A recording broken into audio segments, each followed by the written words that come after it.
He bought a ranch for just $1. Everyone in town called him crazy.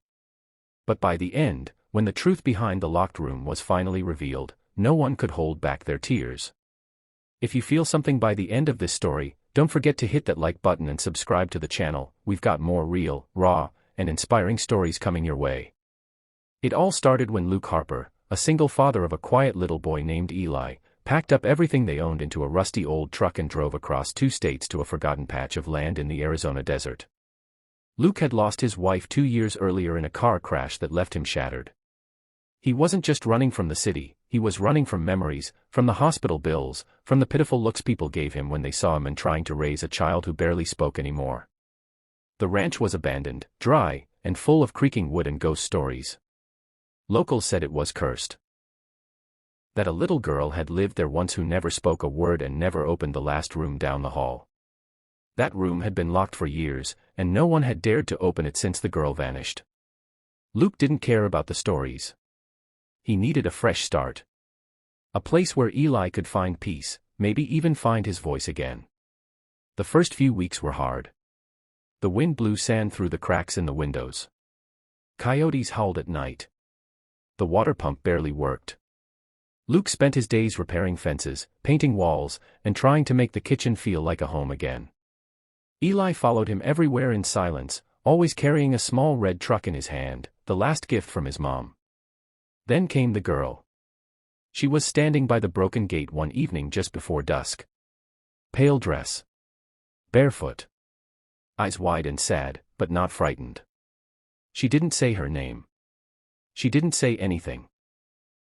Just pointed toward the house, toward the long hallway, and then vanished before Luke could ask a single question. At first, he thought stress was making him imagine things. But Eli saw her too. And every night after that, she came again, sometimes outside, sometimes at the edge of the fields, always watching. Silent. Always pointing to the same door. Luke had never opened that room.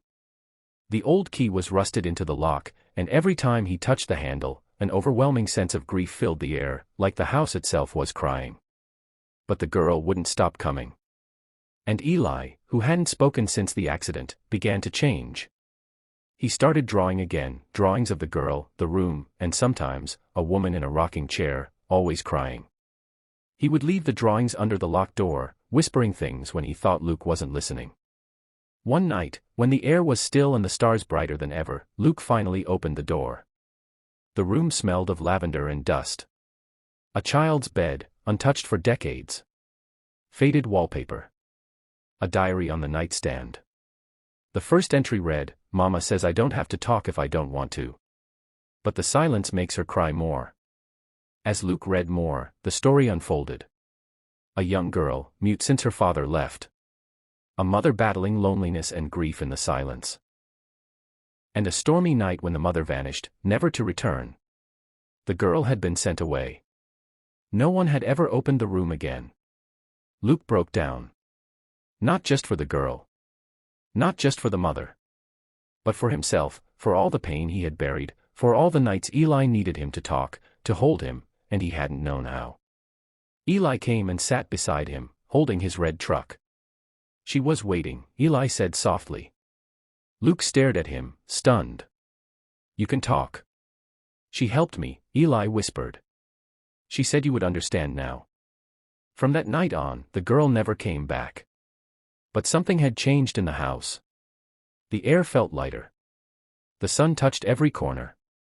And Eli began to heal, not just in speech, but in spirit. Luke stayed on the ranch. He fixed it up piece by piece.